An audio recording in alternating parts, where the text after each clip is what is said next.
more integrality in the now. So a different way to experience what we just saw in some ways. And now for the true amateur portion of the program. In modernity, much is said and written about the apocalyptic pronouncements regarding the environment, climate change, ecology, and about our nature in general. And yet there is also much talk about a coming integral age. Is this just a variation on a recurring theme in Jean Gebser's work about the perception of human existence, or is more at play? Is there actually an ecology, a nature, a presence, an integral age? And if so, what is it? Are we tourists immersed in or just visiting a perceived reality that is actually not as real as we believe? Tourists have a limited perception about the places they visit, and their memories are often happy or sad depending on these experiences. Vacations are crafted illusions, curated experiences that defy the reality of the places visited. How does this compartmentalization of place and experience, of appearance and reality, affect human belief and behavior? What does it say of our nature? Does a vacation tourist mentality miss the invisible reality within our midst, what Tim Morton calls a withdrawn presence, of those people, places, and foundations that we fail to recognize right in front of us? How does that relate to all the expressions of Western society and Western philosophy in particular? Here's my other visual presentation. Explanations of experience rest on a foundation of words with their meaning often defined based on etymology. All etymological meanings presuppose Gebser's mental structure of consciousness. They are suspect given that they are compromises. These meanings are ghostly images emanating from the supposed reality they project. Their meanings are modern, mental, rational interpretations. What do words actually mean? This is a question relevant to modern philosophy, which focuses primarily on words and in many cases attempts to excavate their meanings. Aren't words but categories, placeholders for felt experiences and memory? Are they but descriptive terms for approximating emotion, expression, and experience? Are words merely shorthand for what cannot be expressed? What cannot be spoken differs for each person. Does this recognition bring those objects, beings, and Gebser's consciousness structure attributes out of the shadows, disregarded and deemed unworthy or not important? Why then the obsession with words, writing, art, political discourse, philosophical and psychological self-absorption, with the crowning achievement being a sophisticated written and spoken expression using words? Is this not an example of the dominating mental rational of which Gebser speaks? When does expressing through words become an end in itself, a move from sharing to one of personal hubris for politics, celebrity, for philosophy, and even literature? And while much can be said on this point alone, I must let it be for our future discussion elsewhere. Jean Gebser and Italian philosopher Giorgio Agamben were both poets who wrote prose. Poetry and philosophy use words. The difference between poetry and philosophy is how they use those words. Poetry engages story and emotion, while philosophy is an asking of questions, offering explanation with a focus on words yoked to a mental linear experience. Is this the difference between a body and felt experience and a mind or mental orientation? The mental rational assumptions born of the scientific ideals tied to the Enlightenment deserve further scrutiny, because these beliefs and assumptions are what created the visible world before us in the West. We live with their side effects in the United States, constructs of race, capitalism, economics, nature, and social hierarchies. Enlightenment ideals and destructive forces remain constantly present, yet also invisible in the dark alleys far off the beaten track of any tourist. The choices made by mass society have been and continue to be about protection from individual, community, and societal fear, driven by religious and economic values suffused with Enlightenment ideals. These interactions birth beliefs about being, the integral, the ecological, and subsequently about nature and all its definitions. Words and metaphors engage, clarify, and confuse these discussions. Is ecology nature? Or as Tim Morton argues, is ecology without nature globally and personally? Does ecology or Gebser's integral attempt to coax more presence out of the shadows, shining a light on what is invisible or neglected, broadening and deepening awareness? Is Morton's view of ecology complementary to Gebser's integral? Do they both consider the same presence or possibility space, the global and the particular, society and the individual? For Morton, there is no present, only a future that already occurs, a future that we experience now. Is this how the future continues to transform the past? Is the refashioning and remaking of history, which is similar to memory, only an approximation of an event, not the reality? Or are reality and experience transient? Are memory, experience, and words but specters, ghostly images, in that they appear solid, however, like concrete sidewalks, they are ever changing? Consciousness, memory, life experience, our nature is downright weird. Weird comes from the Old Norse uth, which means twisted and twined in a loop, a turn, as is found in a Mobius strip. Morton says weird can be a catastrophe or even defined as evil. We are caught in a loop attempting to escape, and the effort, or in this case, the disaster or evil, is an attempt to eliminate the twist in the web of fate. The attempt to escape this web of fate is the web of fate, as any good Greek myth will tell you. For Morton, this twisting of fate coincides with strangeness of appearance, about reality where causality and aesthetics are intertwined, inextricably part of the same space, where the twist is ever present. Being and appearance are not separate. Aesthetics is causality. Appearance is a twist in being, a twist in our nature. Awareness, consciousness, and being are also perversions. The word perversion contains within it the root vir, which means to move in an ambiguous way, one that is not definitely active or passive. For Morton, veering, action, and attunement are the same. They are ecological, a part of econosis, a part of our nature and our knowing. For him, ecological awareness is the awareness of unintended consequence. In Morton's view, the appearance is an intrinsic twist in being. That approach indirectly relates to Gebser's integral, or the attempt to bring awareness, being present within the awareness, and access the elements of each consciousness structure, which is about lived experience, about our nature. Is that an ecology of consciousness? And is not the Tao similar in intent? For Agamben, if there, and I'm quoting here, if there is no thing that we as a society or species must do, nothing that humans must accomplish so as to be, become, or remain human, then philosophical, political, and artistic activity appear in a new light, where everything is just as sacred as it is profane, unquote. Does this view of modernity circle the same territory as Morton, Gebser, and the Tao? Do each in their own way deconstruct our assumed and unrecognized perceptions of reality, of modernity, of our self-curated natures? The words, the meaning, the experiences cannot be fully described, segmented, or explained, for they are present and not present. They come from the future.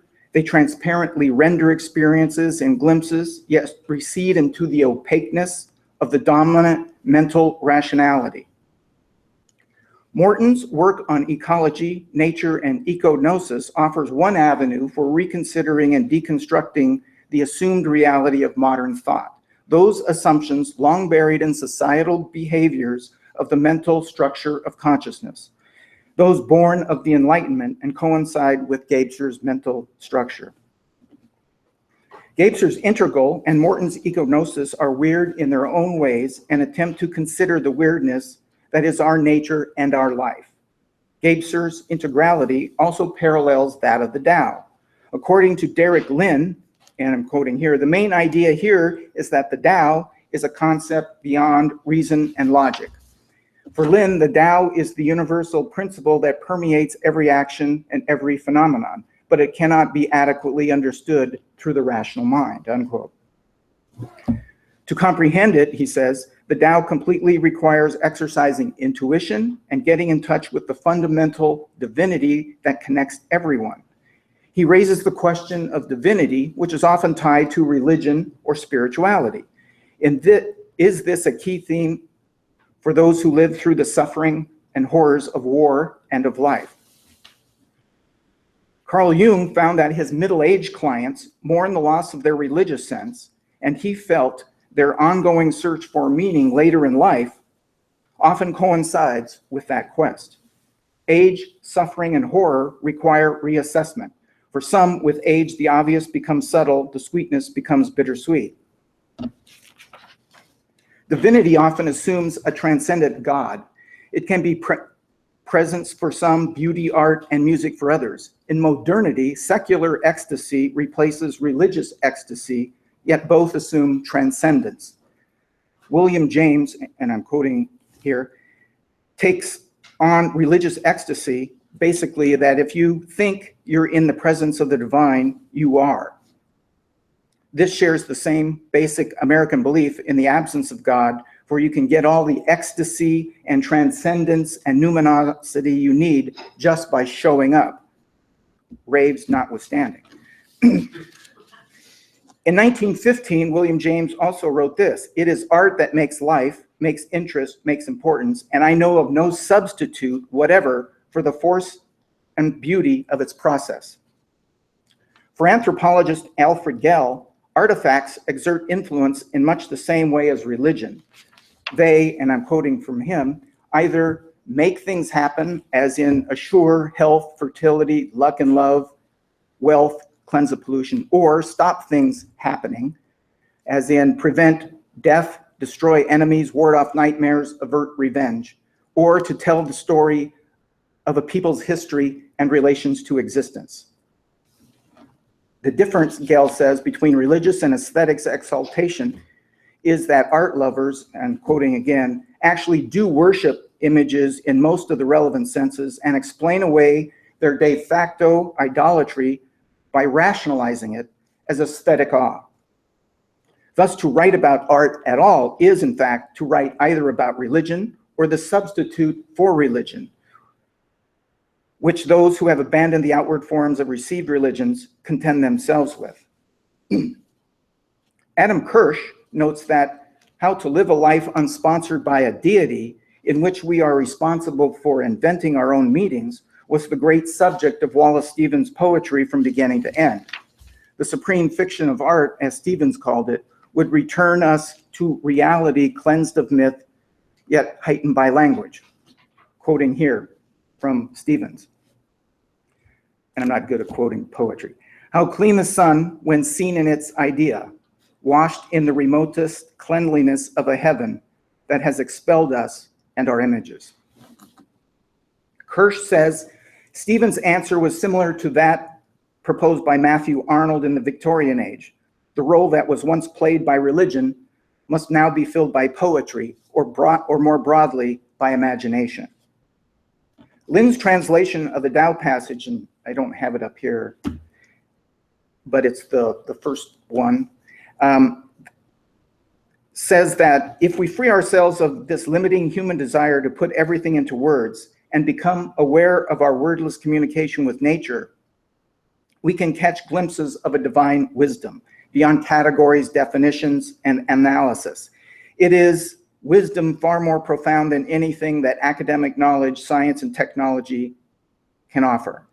He suggests nature is the natural world, the non-human world is the model, yet is this observation of natural rhythms applied to life a romantic notion and ideal, or merely a focus on the rhythmic circular observations of nature applied to from a Western perspective? This is where an ecology without nature sentiment can help tether us from floating off into the romantic ideals of Rousseau and Thoreau. The divinity Lin considers may be a return to the simple, the naive, the ideal for Westerners, but it is not. It could be a practical observation of natural rhythms of what is today considered non-human, or the indescribable felt awe defined by the attributes in the Gebser archaic and magic structures of consciousness, or could just be a linear projection of modern religion, which it is not. I'm not equating Gebser's integral with the Tao, but they swim in the same ocean. What I'm suggesting is the process for understanding and presenting Gebser's integrality, and perhaps even Morton's ecognosis, is similar to that of the Tao, except that integrality is not necessarily divine or hierarchical in modern terms, or for that matter, even spiritual. War, the Tao, and integrality. Gebser lived war. War and destruction were his life experiences. Gebser's integrality, born of his experience of war, parallels that of the Tao. The Tao being a byproduct of the strategic insights, the lessons partially learned from the waging war in the territories of China. One can consider Gebser and the Tao in terms of the orthodox, traditional and acceptable, and unorthodox, or the non-traditional and unacceptable.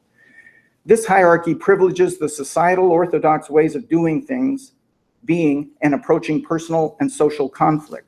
That awareness sets the foundation for considering how the unorthodox is corralled by the orthodox, and how the orthodox attempts to limit the expression of the unorthodox.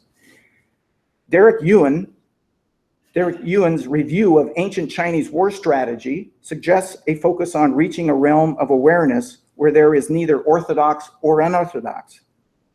One could suggest this also applies to any discussions of order and chaos. Modernity requires and defines order as good and difference, or chaos as bad. The question Agamben, Morton, Gebser, and the Tao ask is, when does one relinquish control and drop the concepts, the word illusions, and the constructs of order and chaos? Yuan's research suggests the Tao emerges from the dichotomy of the orthodox and unorthodox definitions, processes, interactions, insights, and understandings within the frame of ancient war strategy. The point he makes is that being formless blurs the lines between the orthodox and unorthodox. Blurring the lines between categories, polarities, dualisms, and the structures of consciousness is Gebser's integrality. A similar approach occurs with the discussion about the Chinese view of heaven and earth. For the Chinese, this relates to the polarities of modernity, mind, heart, thing, no thing. Heaven and earth in this context seems to parallel the elements of Gebser's structures of consciousness without the divine. The dynamics of lived experience in war intensify this presence. According to Yuan, the Tao for the Chinese is not heaven and earth. For Gebser, the elements of the structures of consciousness are related to, but are not, integrality. Yuan points out that Chinese strategic thought attempts to address the polarity of heaven and earth through the attainment of formlessness or oneness by grasping the logic of yin and yang. He says yin and yang use contradictions to understand relations between objects and events, to transcend or integrate apparent oppositions, or even to embrace clashing but instructive viewpoints, his quote. In this sense, yin and yang's ability to help dissolve, reconcile, unite, and correlate pairs reveals the purpose of heaven and earth, Gebser's polarities and dualities that he's trying to overcome. Yin and yang turn polarities into an inorganic, dynamic whole, which can reveal the sense of the Tao. Heaven and earth is about unifying or dissolving duality in a way that transforms the dualism of heaven and earth into what Yuan describes as a dialectical monism, where yin and yang become the Tao. For the Chinese, the Tao is the uninterrupted interplay of yin and yang. The polarity of any situation rests in the dynamics of the yin and yang, and that polarity is transformed or reconciled according to Yuan. One can argue that Gebser's integrality, similar to the Tao and Chinese strategic thought, attempts to transform duality by dissolving the mentally constructed orthodox and unorthodox categories and beliefs for each consciousness structure, something noted by Morton and Agamben. In both cases, the Tao and integrality seem to suggest a moment of simultaneous awareness of system, interactions, interconnections, and implications. Is this transparency, a discernment, or embodied integrality in the moment? Gebser's experience of war, like the current refugee situation, is one where the social frames, the rigid categories and orthodox structures and well-defined foundations no longer apply. Our nature is always under siege. We are not our curated experiences. We are not tourists. Understanding this is fundamental to Gebser's work, not as a theoretical, psychological, philosophical, or spiritual construct, but rather the lived experience of a poet who attempted to make sense of a world whose foundations and existing dualities are fundamentally shattered. Gebser chose to leave his work open to not define the future because his experience precluded seeing how it would all unfold or reveal itself. For him, restructuration was in process, and his observations helped to eliminate what was emerging during his lifetime. A question remains: is Gebser's work an attempt at dismantling a tourist mentality, of finding meaning or integrality, or is it to find patterns in our lives, in our chaos, to make sense or challenge us, to seek the formless, as in the Tao, where life is most acceptable and fullest to a human? Is the EPO a work of continental philosophy, of formal phenomenology, as many academics believe, or that of a poet's observations grounded in personal experience?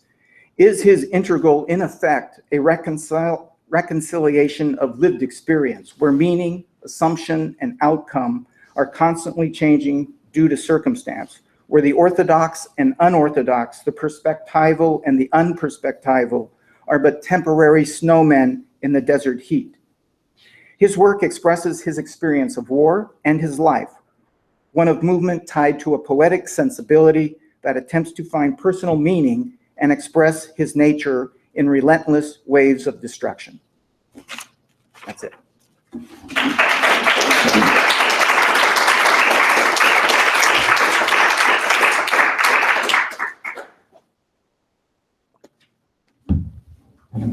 Good, we're done. I don't know if it's in the accident, Gebser's writing there, that he says that Tao already has directionality, that it's already transformed the mythic, it's taken direction. And you see it in Zen poetry, like 5th century, you already see mind entering and concern with mindfulness. Well, I think if you look back at the classical Chinese period, when they're forming the Tao, that it's outside that process. Well, I don't know, that's what Gebser said, but I may have often thought about that. It's kind of like one of those statements that, get you thinking. Well, I think people who have more background in this can speak to it more, because there's a lot of levels of how you can talk about the Tao. Well, I think that's the opening. You do mention that in places in your talk, that it's not simply a mythic, but it transforms, it mutates. That's what I got out of your talk, is that it's more complex than that, nuanced. Well, and I think what I was just trying to do is look at how can you deconstruct the current we have as a society and the way we think. And so by trying to put all three of those things together, you can start to see how each of those tries to deconstruct something to take us outside of our conscious mind and say, well, wait a minute, what are your assumptions that you're dealing with, and how are you doing this? To start the process of trying to dissolve what we take for granted. But isn't that already a mental process, that trying to provide direction for humanity through some kind of a thought system? Or well, I don't think it's a direction per se. It's very much like the presentation before. It's like you have to deconstruct, though, right? Right. they're attempting to deconstruct, to take what we've structured and take it apart and Well, not necessarily take it apart, but allow the other pieces to inform it. So it's similar to the process of learning the stuff that Well, it's like, so the character for Tao is comprised of two parts, as are all Chinese characters. One of which means walking, the other of which means head. It's like a walking head. And I think Gebser's clear in stating that Taoism, as it's formulated in the Tao Te Ching, is arises out of the mental rational consciousness. But it's an example of an efficient mental rational, as Jesus Christ is an example of an efficient mental rational. So the process thereby is the Tao is doing nothing more than turning over the tables in the temple of the Confucian model, which fits more clearly and directly into like a humanist mental rational idea. so deconstructing, is throwing the well, tables. but the original Tao was to try and deconstruct Confucianism. Was that not how it worked? That's not quite accurate. It challenged the ritual. The word Tao appears many times in the Analects. So Confucius is using it, Lao Tzu is using it slightly differently. Lao Tzu and Zhuangzi, I think there's, all that military stuff that could be ascribed to Lao Tzu. It's unimaginable in the Zhuangzi. It was more like Zen. It's almost as if there is a kind of, I should say, Tao of Tao. I mean, I would agree with the reading of the Kanji character, but I would say by head, you mean metaphor for mane. And by walking, you mean path. So hence the translation, main way. Remember the main way that you think of when we normally think of a main way, so directionality from here to there, is not the eternal way. So already we deconstruct what we mean by way. The way is not from here to there. That way is not that way. You already see remnants of that in Confucius. I think by the time of Chuang-Tzu is going to be just radicalized. Confucius, I would say, it really is the Tao of humanity. But with Chuang-Tzu, I think you have the Tao of all things, which emerges in the fasting of the mind. Well, with in the Zhuangzi, I know that Zhuangzi talks about even a butcher cutting meat. Cooked in. Yeah, Yes. without any kind of thought, just cutting meat and without any thought at all, that is the Tao. So just like having a perfect fluid motion without being one with that. So I wouldn't necessarily think of, so there is different kinds of ways of thinking about the Tao, but I wouldn't think of that as deconstructing so much when we're thinking about just being part of this action. It's not really deconstructing anything, it's like being part of this, Yes. almost tapping into this state of order. But it would be deconstructing. The reason why Cook Ding is so good is he is not methodologically a great butcher. Here I am, there's a task, how do I get the task done? His ego is gone. He's completely mastered the art of it, so he's not in the way of it. It unfolds of itself. But it's interesting also, if you go to the oldest mosque in China, in Xi'an, the ancient capital of China, the call to Allah, the character for Allah is Tao, which I also think is very interesting. It really is a Tao of Tao. I mean, it's a very slippery, but I think appropriately so, character. Well, the line that you read in translation, the first line of the Tao Te Ching is Tao Ke Tao Fei Chang Tao, which is the Tao that you can speak of is not the Tao. Right, that was one of the things in my present, yeah. Or the way is not the way. Just to kind of loop it around to the previous talk, talking about Taoism, there's a lot big connection with your practice and your presentation as a martial artist as well.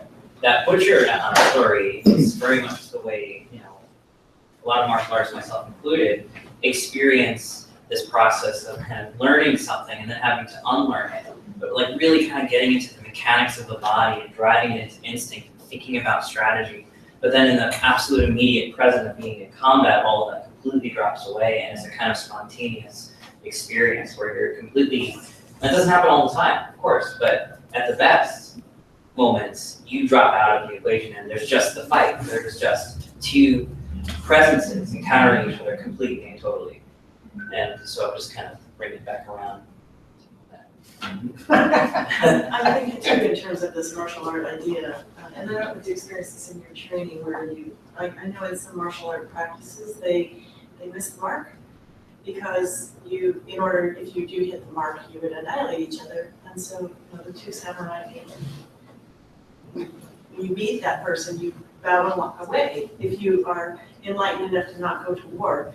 Otherwise, you know that it's going to lead to annihilation. So I'm thinking of this, the embodied practice as we live embodied life and move through it, that we all, it's always inside, it's always internal, it's always within our own, the battle's always in our own self to meet and walk away. Yeah, because only a lesser person would engage in a battle where they don't realize that they're going to get annihilated. So it rests on a higher self with a higher man to meet and walk away.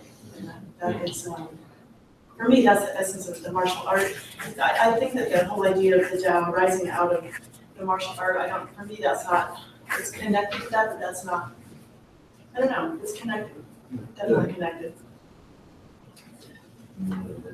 Just one word, I like your idea of the tourist and deconstructing the tourist. I mean, there's something to play with there.